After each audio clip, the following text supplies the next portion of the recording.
విక్రమ్ కృష్ణ రాతతోటి ఇలా అంటూ ఉంటాడు. నా చిట్టి మీద అనుమానం కలిగించేలా మాట్లాడతావా? వచ్చింది మా చిట్టి కాదు దొంగ చిట్టి అంటావా? నీ మాటలు నమ్మి చిట్టిని అనుమానించాను. ఆ నాటకాలు వేసే వాళ్ళని తీసుకుని వచ్చారు. మరి అప్పుడైనా చిట్టి బయటపడాలి కదా. అలా జరగలేదు కదా.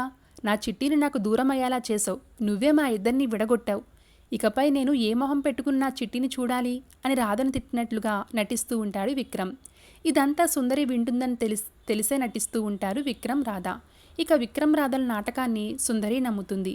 ఈ మాటల్ని ప్రియా కూడా చాటుగా వింటూ ఉంటుంది. ఇంకోవైపు దమయంతి ఏమో తన పరిస్థితిని తలుచుకుని బాధపడుతూ ఉంటుంది.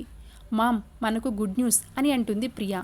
ఈ పరిస్థితుల్లో మనకి గుడ్ న్యూస్ కూడానా అని దమయంతి అనేసరికి రాధని విక్రమ్ కృష్ణ కొట్టాడు, గొడవ పడ్డాడు, ఇది గుడ్ న్యూస్ కదా అని ప్రియా అంటే అదంతా నిజం కాదు, నాటకం అని కనిపెడుతుంది దమయంతి.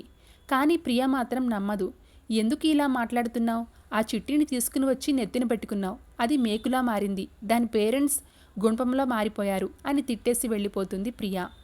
అలా ఆ దొంగ చిట్టి ఫ్యామిలీ నన్ను టార్చర్ పెడితే నేను నిజం బయట పెడతాను అని రాధ అనుకుంటుందేమో అని దమయంతి లోపల మాట్లాడుకుంటూ ఉంటుంది.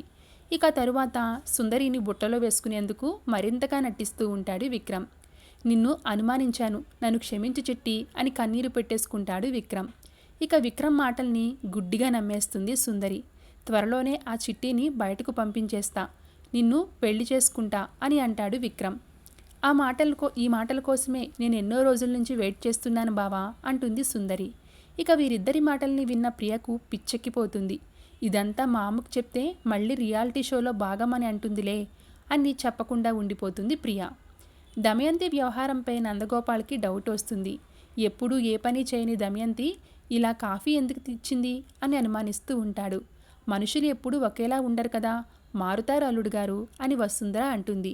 చిట్టి మీద ప్రేమ ఉంది, చిట్టిని పెంచినవారు కాబట్టి వారికి అలా చేస్తుందేమో అని రామచంద్ర అంటాడు. అంటే కోడలుగా 100 మార్కులు దమయంతి కొట్టేసిందా అని నందగోపాల్ నవ్వేస్తాడు.